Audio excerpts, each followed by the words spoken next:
Assalamualaikum warahmatullahi wabarakatuh. Waalaikumsalam. Waalaikumsalam warahmatullahi wabarakatuh. Kami dari kelompok 8 yang beranggotakan Dwi Novita, Nadia Rahma Aditya, dan Putri Adinda Maharani, dan saya sendiri Siti Nur Hidayah Sri Dewi Rahayu, izin mempresentasikan materi yang berjudul isu seputar konsolidasi.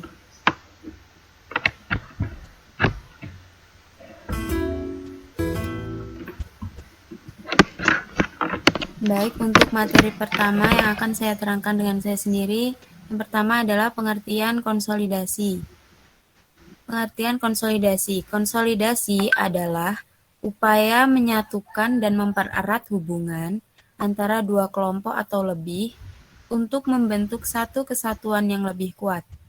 Namun, dalam bidang bisnis, konsolidasi adalah penggabungan dua atau lebih perusahaan menjadi satu. Misalnya, dua perusahaan yang digabungkan akan dibubarkan demi hukum dan sebaliknya akan dibentuk perusahaan dengan nama baru. Meskipun perusahaan baru akan mengambil alih aset, hak dan kewajiban dari dua perusahaan yang dibubarkan. Isu kepemilikan konsolidasi. 1. Saham preferen anak perusahaan yang beredar. Banyak perusahaan memiliki lebih dari satu jenis saham beredar. Setiap jenis efeknya umumnya memiliki fungsi tertentu dan masing-masing jenis juga memiliki hak dan properti yang berbeda. Pemegang saham preferen umumnya memiliki hak istimewa atas pemegang saham biasa sehubung dengan dividen dan distribusi aset pada saat likuiditas. 2. Konsolidasi dengan saham preferen anak perusahaan yang beredar. Dalam penyusunan laporan keuangan konsolidasi, jumlah ekuitas pemegang saham anak perusahaan yang menjadi hak pemegang saham preferen harus ditentukan terlebih dahulu sebelum melakukan eliminasi kepemilikan saham biasa. Bagian saham preferen anak perusahaan yang tidak dimiliki induk perusahaan dialokasikan ke pemilikan minoritas. 3. Saham preferen anak perusahaan dimiliki oleh induk perusahaan. Saham preferen induk dikonsolidasikan sehingga saham preferen ini harus dieliminasi dalam penyusunan laporan keuangan konsolidasi. Pendapatan dari saham preferen yang diakui oleh induk juga harus dieliminasi. 4. Saham preferen anak perusahaan dengan provisi khusus.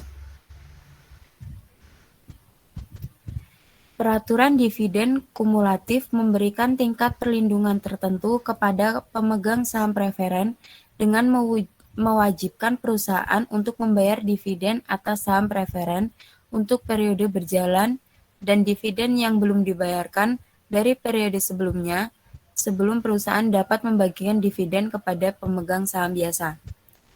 Baik, untuk materi selanjutnya akan dijelaskan oleh Putri Adinda Maharani. Isu dalam pelaporan konsolidasi. 1. Laporan arus kas konsolidasi. Entitas konsolidasi seperti perusahaan swasta harus menyajikan laporan arus kas ketika mereka menerbitkan laporan keuangan lengkap. Laporan keuangan konsolidasi serupa dengan laporan keuangan yang disiapkan untuk entitas konsolidasi dan pada dasarnya disusun dengan cara yang sama. Yang A. Penyusunan arus kas konsolidasi itu dibagi menjadi dua. Yang pertama yaitu laporan keuangan konsolidasi umumnya disusun setelah laporan laba rugi konsolidasi, laporan laba rugi konsolidasi, dan neraca konsolidasi. Yang kedua, penagihan dan pembayaran kepada pemegang saham minoritas umumnya dimasukkan dalam laporan arus kas konsolidasi sebagai arus kas yang berasal dari aktivitas pendanaan satu kali. Yang B. Laporan arus kas konsolidasi metode langsung. Walaupun hampir semua perubahan besar menggunakan metode tidak langsung dalam penyajian laporan arus kas, sebagaimana diilustrasikan dalam contoh sebelumnya, terdapat kritik yang menyatakan bahwa metode langsung lebih jelas dan lebih berguna. Isu dalam pelaporan konsolidasi. Kedua, isu pajak penghasilan. Induk dan anak perusahaan dapat mengisi SPT konsolidasi atau surat pemberitahuan tahunan SPT PPH. Mereka tidak diperbolehkan mengisi konsolidasi PT. Jika setiap perusahaan dari entitas yang dikonsolidasikan mengajukan pengembalian pajak yang terpisah, setiap perusahaan akan dikenakan pajak atas keuntungan dari penjualan antar perusahaan. 3. Laba perusahaan konsolidasi. Laba per saham konsolidasi dihitung dengan cara yang sama seperti laba per saham untuk perusahaan tanggal. Laba per saham konsolidasi dasar atau LPS adalah laba bersih konsolidasi yang tersedia bagi pemegang saham biasa induk setelah dikurangi dividen return induk, dibagi dengan jumlah rata-rata tertimbang saham biasa induk yang beredar selama jangka waktu tersebut. Perubahan kepemilikan akibat aktivitas pada entitas induk. Yang satu, entitas induk mengakuisisi saham tambahan dari pihak ketiga. Menurut PSAK 65/2014, perubahan dalam bagian kepemilikan induk pada entitas anak yang tidak mengakibatkan hilangnya pengendalian entitas induk pada entitas anak adalah transaksi ekuitas. Selanjutnya, ketika proposal ekuitas yang dimiliki oleh kepentingan non-pengendali berubah, entitas induk menyesuaikan jumlah tercatat kepentingan pengendali dan kepentingan non-pengendali untuk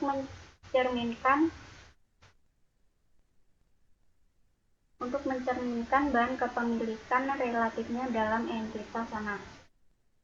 Kedua, entitas induk menjual sebagian saham kepada pihak ketiga. Induk juga dapat menjual sahamnya di anak perusahaan ketika induk telah memperoleh kendali sebelumnya. Akibat penjualan tersebut, substansi pengendalian dapat hilang atau tetap ada.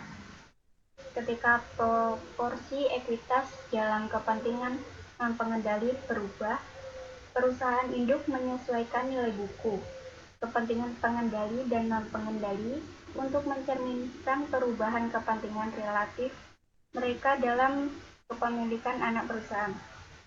Baik, selanjutnya akan dilanjutkan oleh Nadia Rahma. Yaitu perubahan kepemilikan akibat aktivitas pada entitas anak. Yang pertama ada entitas anak menerbitkan tambahan saham kepada entitas induk. Entitas anak dapat menerbitkan tambahan saham ketika membutuhkan suntikan dana baru. Yang kedua, saham tambahan yang diterbitkan dapat dibeli oleh entitas induk atau oleh pihak lain. Yang ketiga, jika dibeli seluruhnya oleh entitas induk, maka persentase kepemilikan entitas induk akan meningkat, sedangkan persentase kepemilikan non-pengendali akan berkurang. Yang kedua, entitas anak menjual saham tambahan kepada pihak ketiga. Selain entitas induk, entitas anak juga dapat menerbitkan tambahan saham kepada pihak ketiga.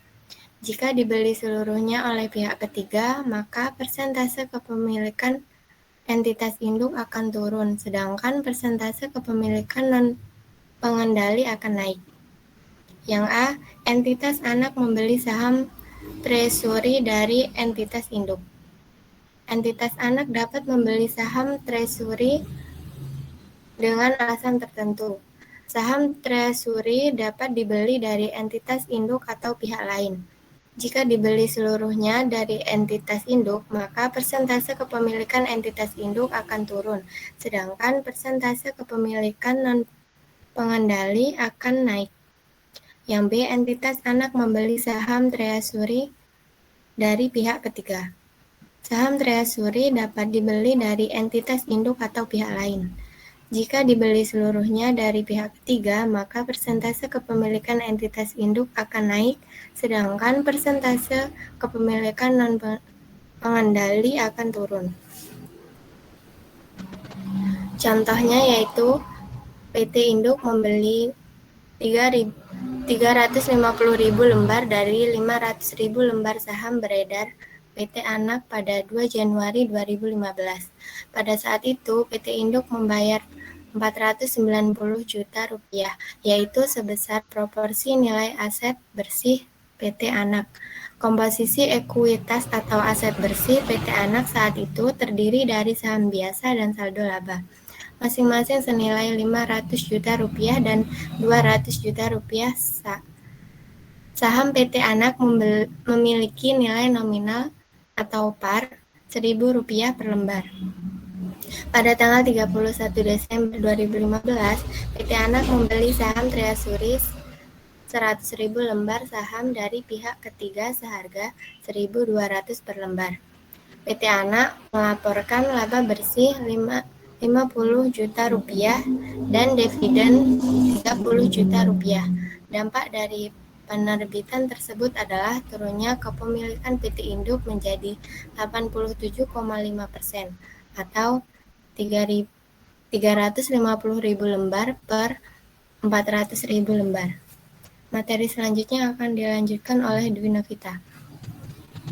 Perhitungan presentasi kepemilikan. Pada tabel keterangan kepemilikan saham sebelum penambahan, jumlah lembar saham pada PT Induk 350.000, jumlah beredar 500.000, PT Induk 70%. Pembelian saham treasury, jumlah beredar 100.000. Kepemilikan saham setelah penambahan, PT Induk 350.000, jumlah beredar 400.000, PT Induk 87,5%. Perhitungan nilai tercatat investasi. Saham biasa sebelumnya 500 juta, setelah itu 500 juta.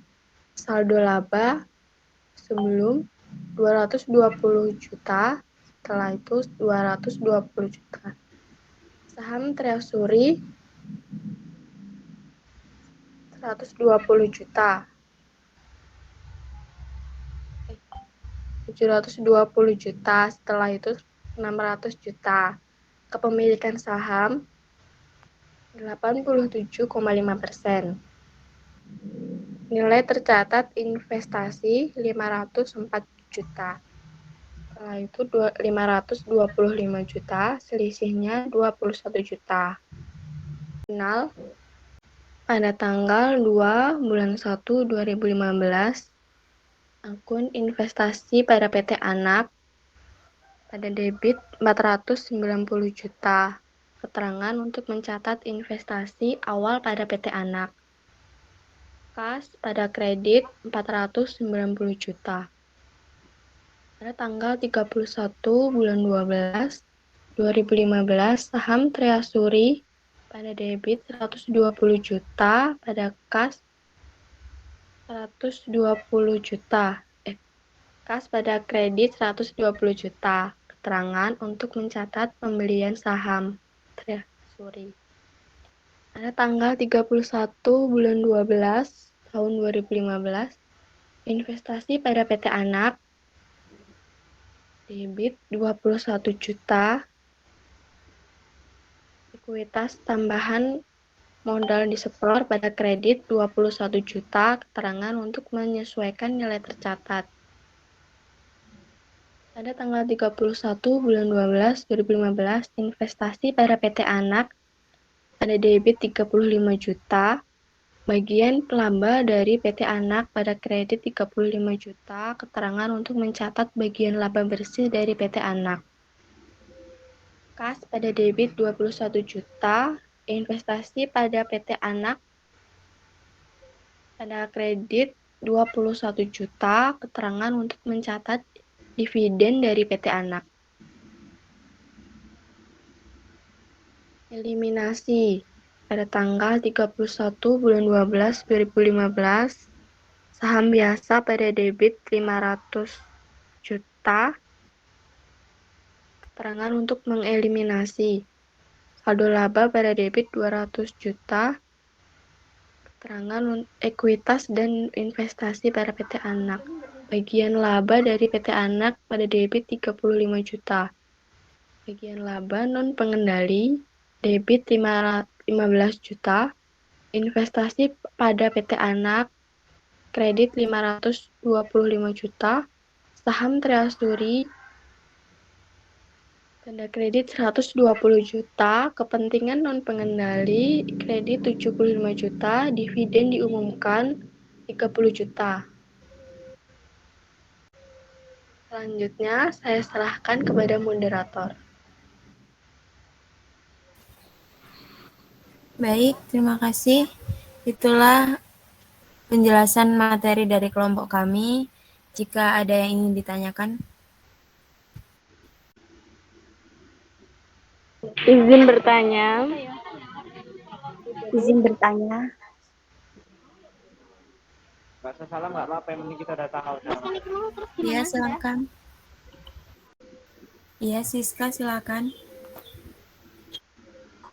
Assalamualaikum warahmatullahi wabarakatuh. Nama Siska Damayanti, NPM 20003232011. Izin bertanya, apa penyebab terjadinya perubahan persentase kepemilikan perusahaan induk atas perusahaan anak? Dan bagaimana jika perusahaan anak memiliki saham yang terdiri dari dua jenis, maka hal apa yang harus dilakukan dari masing-masing akun tersebut? Sekian, terima kasih. Wassalamualaikum warahmatullahi wabarakatuh. Waalaikumsalam warahmatullahi wabarakatuh. Terima kasih untuk Siska. Selanjutnya ada yang ingin ditanyakan? Izin bertanya, perwakilan dari kelompok 2. Ya, silakan. Nama Etika Chandra Dewi, NPM 2003031017. Jelaskan menurut kelompok Anda apa akibat dari. Baik, saya Dwi Novita dari kelompok 8 ingin menjawab pertanyaan dari Etika Chandra. Perubahan kepemilikan akibat aktivitas pada entitas induk. Itu yang pertama, entitas induk mengakuisisi saham tambahan dari pihak ketiga. Menurut PSAK 65 tahun 2014, perubahan dalam bagian kepemilikan induk ada entitas anak yang tidak mengakibatkan hilangnya pengendalian entitas induk pada entitas anak adalah transaksi ekuitas. Ketika proporsi ekuitas yang dimiliki oleh kepentingan non-pengendali berubah, entitas induk menyesuaikan jumlah tercatat kepentingan pengendali dan kepentingan non-pengendali untuk mencerminkan perubahan kepemilikan relatifnya dalam entitas anak. Yang kedua, entitas induk menjual sebagian saham kepada pihak ketiga. Induk juga dapat menjual sahamnya di anak perusahaan ketika induk telah memperoleh kendali sebelumnya.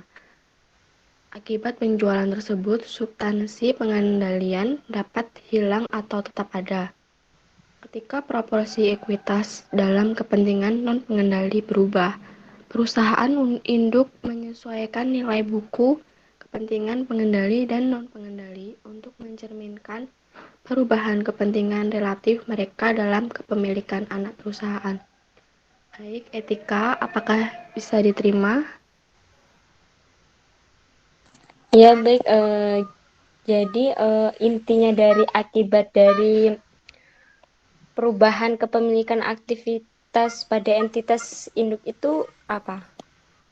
Akibat yang lebih relevannya gitu. Kalau tadi kan udah itu disebutkan kan kepemilikan dari aktiva induknya itu akibat dari perubahannya itu apa? Maksudnya itu bagaimana gitu? Jadi entitas induk itu kan mengakuisisi saham mengakuisisi saham tambahan dari pihak ketiga. Intinya dalam bagian kepemilikan induk itu tidak mengakibatkan hilangnya pengendalian entitas induk pada entitas anak. Gitu, Etika. Oh iya, baik, bisa diterima. Terima kasih penjelasannya. Sama-sama. Baik, saya akan menjawab pertanyaan dari Lilis Suryani. Pertanyaannya adalah, apa saja masalah khusus dalam laporan keuangan konsolidasi? Masalah khusus yang terdapat dalam laporan keuangan konsolidasi yaitu diantaranya yang pertama, laba antar perusahaan. Maksudnya laba itu adalah keuntungan yang didapat antar perusahaan dan keuntungan itu harus dibagi dua. Yang kedua ada obligasi antar perusahaan. Obligasi antar perusahaan terjadi apabila salah satu perusahaan dalam hubungan induk anak membeli obligasi yang diterbitkan perusahaan lain yang masih dalam hubungan induk anak. Yang ketiga ada saham preferen dan saham biasa anak. Saham preferen merupakan gabungan antara obligasi dan saham biasa yang bisa menghasilkan pendapatan tetap bagi pemegangnya. Sedangkan saham biasa adalah jenis saham yang seluruhnya dapat diperjualbelikan secara umum. Kemudian yang keempat ada dividen saham anak. Arti dividen itu adalah hasil yang dibayarkan oleh perusahaan kepada para pemegang saham dalam bentuk saham dan uang tunai. Bagaimana Lilis Suryani? Sudah jelas? Baik, terima kasih. Sudah jelas dan dapat dipahami. Baik, di sini saya akan menjawab pertanyaan dari Naim. Apakah Naim ada?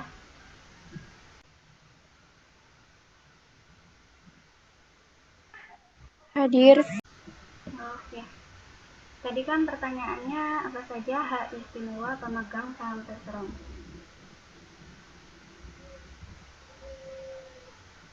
Ya, Jenis saham yang memiliki hak istimewa yaitu saham preferen. Yang pertama yaitu ada saham preferen didahulukan dalam pembagian dividen dibanding pemegang saham biasa. Yang kedua, memiliki hak pembayaran dividen tetap yang besarnya sama dengan bunga atau deposito. Yang ketiga, jika perusahaan bangkrut atau dilikuidasi, pemegang saham preferen yang diprioritaskan mendapat aset perusahaan maupun pembayaran kembali permodalan. Yang keempat, saham preferen bisa ditukar dengan saham biasa. Yang kelima, saham preferen ada yang diperdagangkan di bursa saham, ada juga yang tidak, tergantung perusahaan tersebut. Bagaimana, Naim? bisa diulangi nggak, Put? Putus-putus. Oke ya. Hak istimewa preferen itu ada 5. Yang pertama, saham preferen didahulukan dalam pembagian dividen dibanding pemegang saham biasa. Yang kedua, memiliki hak pembayaran dividen tetap yang besarnya sama dengan bunga deposito. Yang ketiga, jika perusahaan bangkrut atau dilikuidasi, pemegang saham preferen yang diprioritaskan mendapat aset perusahaan maupun pembayaran kembali permodalan. Yang keempat, saham preferen bisa ditukar dengan saham biasa. Yang kelima, saham preferen ada yang diperdagangkan di bursa saham, ada juga yang tidak, tergantung perusahaan tersebut. Bagaimana? Ya, terima kasih. Ya, sama-sama.